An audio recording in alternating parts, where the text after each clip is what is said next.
Stay tuned. Ahead I'll talk with Chip Leighton about What Time is Noon? Hilarious text, ridiculous feedback, and not so subtle advice from teenagers. Hi, I'm Dan Skinner, and this is Some Books Considered. Chip Leighton is the creator and host of The Leighton Show, a social media platform with over 250 million views. His comedic content, which focuses on parenting and marriage, has been featured in the New York Times, NBC, ABC, and beyond. And he joins us to talk about What Time is Noon? Chip, welcome to Some Books Considered. Thank you very much. Nice to be here. Well, tell us about the inspiration for the social media and ultimately this book. How did this all get started? Yeah, good question. So I started posting some stuff on social media a few years ago, and initially it was things about my own family, like funny text messages my kids would send me, or conversations between me and my wife, and it kind of took off, and especially the teenager content turned into this whole community, like in the comments section where people would say, "Oh my gosh, my kids send me the exact same messages," and eventually people started sending me their own messages from their own teens, and I feature those a lot in the channel, and it kind of built into a bigger audience, and I thought, it'd be great to actually put this out in book form so people could enjoy it in a different way. So yeah, it's been, I'm like a regular dad and husband. I've worked in the corporate world for 25 years. And so I kind of started this as like a sort of a hobby or a side hustle. And I ended up actually leaving my corporate job last year to put more time into writing the book and some other things related to it. So yeah, it's been a fun adventure. Were you initially surprised at how strong a response you got from the Leighton Show? Yeah. It took me a little while to figure out what worked. So like the first 6 months, I tell people, like, after 6 months on TikTok, where I was initially, I had like 17 followers. So it wasn't going that well. And then I posted something about marriage that went viral. And then a couple of weeks later, something about teenagers. And so eventually I kind of figured it out. But yeah, definitely surprising. It's surprising kind of how universal some of these things are, and the types of conversations people have with their teenagers. Like the title of the book's a good example. What Time is Noon? Like I've actually heard that from at least probably 10 or 12 parents that their kid asked that question. So it seemed like the perfect title for the book, because it's like so basic you wouldn't think you'd have to explain it, right? But then again, if no one's ever explained it, you wouldn't know it as a kid either. So. And that's the other interesting thing I find about the Leighton Show, that not only is it entertaining, I see why people would click into it. Yeah. But also, they found this is almost kind of therapeutic. It was a way that they could share that, I'm experiencing that as well with my teenagers. Yes. Yeah. That has been really interesting. I get a lot of comments like, "Oh, I guess I'm not like the worst parent in the world," or "Apparently my kid's normal. This is actually what everybody does." And so it is, people do find it a little bit like sort of validating or a bit of a relief, like, because you don't know, right? Like what everybody's relationship with it is with their teenagers. And I remember my own teen years, and I was like not super impressive. So this is very familiar to me. But yeah, it's funny that people kind of take heart in it, and it makes them feel a little bit better about themselves and their family. So let's talk about the book. And you've got a variety of things here. You have, basically sort of text and quotes, but you also have charts and you have quizzes, et cetera. Tell us more about this book and what people can find there. Yeah, sure. Probably about half the book is the hundreds of these funny text messages, and the classic, like, dumb questions, as some people call them. I don't try not to call them dumb questions, like, how does eating cold turkey help you quit smoking? That kind of stuff. But then you're right, I have a bunch of other features in there. So I have a bunch of quizzes to kind of test your knowledge about teens, or to sort of like rate yourself on how cringy you are as a parent, according to your teens. And then I have a bunch of just funny like charts and graphs to try to illustrate some of these concepts. Like, there's one around like how likely your teen is to respond to different types of messages you send them. And, the one that's got like 100% response rate is like when you text them, do you want Chick-fil-A? So it's those kinds of things. And I've got stories from my own family in there. So it's a fun, light read. It's meant to be, I think it's a great gift. It's kind of thing that you could like pick it up and open to any page and read it and hopefully get a laugh. It's not, a lot of people are telling me, it's been out about a week or so now. People are telling me they kind of either leave it out on the table, or they have actually been reading it out loud together with their kids and all enjoying it that way. So it's been a fun reception so far to hear those kinds of stories. Can you share with us some more of the texts that you include in the book? Yeah, I mean, there's a lot of great ones. I like the simple ones sometimes, like "Did Grandma have kids?" is one that always sticks with me. We're coming up on the holidays, so I've always liked there's one that this kid said, "Hey, I tried this new cologne at the store I want for Christmas. The brand is called Tester." So it's, sometimes they don't quite understand the concepts. I do a whole chapter on driving. There's a lot of great ones there. There's a kid who was like, hey, they told us in driver's ed, if you drink and drive, they'll give you a UTI, which sometimes they don't have the terms right. That's so the other driving term, what I think of is, hey, I got a flat tire. What do I do? Call AARP. So sometimes they don't have all the abbreviations and the terminology down. I was going to say that in the driving thing was like the text about what is this weird little tire in the trunk for?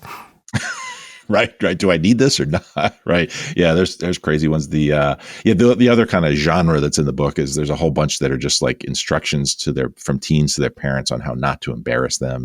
So it's like, my friends are almost here. Make sure dad stays in the basement. That kind of thing. So there's teenagers do not want to be seen with their parents. There was one mom who told me that her kid said, please don't come to graduation. There won't be any other parents there. Which I find hard to believe. But You point out in the book that we all used to be teenagers. We need to keep that in mind. Yeah. So what I like about the book is that it's funny, but it's not mean-spirited in any way. Yeah, thank you for saying that. That's definitely how it's intended. I mean, I like to call it a celebration of teen humor because I think teens are so incredibly funny, and they you can't really recreate this stuff. They have just a certain way with language and kind of their attitude, which I think is wonderful. And like I said, with like What Time Is Noon as an example, like if no one's explained something to you, then why would you know it? So it's not these aren't dumb questions necessarily. They're just you wouldn't know it unless someone had told you. And I also, sometimes people are like, well, this is an indictment of parents for not teaching their kids or whatever. I don't see it that way either. It's just some things you don't think about. And I tell parents not to sweat the small stuff. If your kid doesn't fully know how to like mail a letter when they leave your house, that's okay. They're going to figure that out either by texting you or by looking it up on YouTube or Google or something like that. So it's all none of this stuff is like really important in the grand scheme of things. So I think it's good to just laugh about it, and it does raise some opportunities to teach kids. Like parents do tell me like, oh, I've gone over these texts with my kids to see if they know the answer. It's given me a chance to kind of explain some things. So. Yeah, because there were interesting ones. Like in you say, it's just a matter of not knowing. Can I use a Christmas stamp in July? Right. Yeah. Those sort of things, because they might think that's specifically for Christmas. Exactly. Yeah. I always do feel a little weird using a Christmas stamp in July personally, but there's so many mail related ones. I mean, that is a key area that kids definitely don't understand. Like the other stamp one I like is if I use multiple stamps, do I layer or put them side by side? Yeah. So it's good stuff.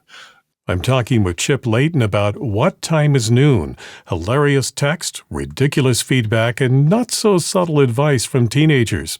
And our conversation continues in a moment. If you're enjoying this discussion, please subscribe, like, and click on the bell so you know when I post new interviews. And thank you. So, how can parents use humor to communicate with their teenagers? Because sometimes it can be a humorless relationship if you don't look at it in the right way. Yeah, I mean, I think humor is a big part of life and of relationships, and certainly with kids, there's no exception there. I mean, I think laughing has the power to reduce stress and just cut through tension and that sort of thing. I think especially if you can laugh at yourself, right? So I think that just it can break the tension and lead to good conversations and I think you don't want to let this stuff sort of become big conflict or whatever. So the fact that kids can laugh is good. I mean, I also hear a lot from people in their young early 20s who see my content and they're like, oh man, this sounds just like the kind of stuff I used to say to my dad. I got to call him and apologize for some of this stuff. So I think just sort of recognizing that dynamic and celebrating it can be a fun thing. You said you consider yourself just a normal dad, and you're learning on the job, as we all are as parents. But what advice would you have based upon a lot of the input you've gotten from other parents about parenting a teenager? Yeah, I mean, similar to what I said before, like I wouldn't beat yourself up if your kid, goes to college or off to their first apartment and like has to text you crazy questions about laundry. That's fine. That stuff's small in the grand scheme of things. I would, just because it's so easy to learn that kind of stuff, online. I would focus more on teaching them the things they can't learn on Google, like, how to be a good person and how to treat others well, that kind of thing. Another thing I enjoyed about the book is your charts. You have pie charts and how things change. For example, back to driving is like you had the pre-driving chart and the post-driving chart. Yeah. And one of the biggest categories was insurance. Suddenly that's gotten much bigger. Yeah. It compares your family budget before and after a teen driver. And things that get added are a huge insurance thing, therapy, new underwear, I think, is in there because it's a little bit stressful. But yeah, a lot of, the whole driving thing is crazy. The concept of insurance, kids don't understand either. I've heard multiple examples of two teenagers who get into a car accident with each other. They get out of the cars and they exchange health insurance information. So that's not quite what you do there. So. Mm-hmm. And as you pointed out, there's just some things maybe they haven't come across in their life, like if they're asked what their DOB is, and there's a text in there, like texting their parent, "Do I have a DOB?" Right. Yeah. What's my DOB? Yeah. They don't know that. They don't.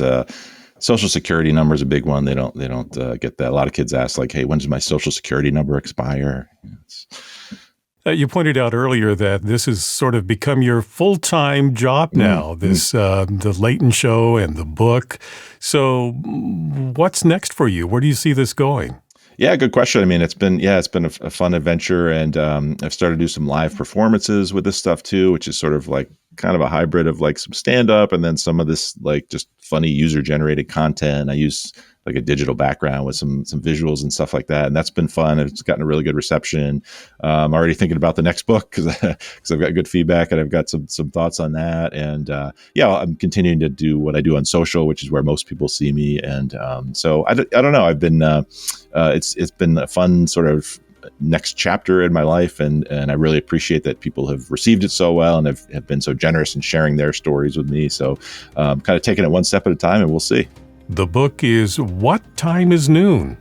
Hilarious text, ridiculous feedback, and not so subtle advice from teenagers. It's by Chip Leighton.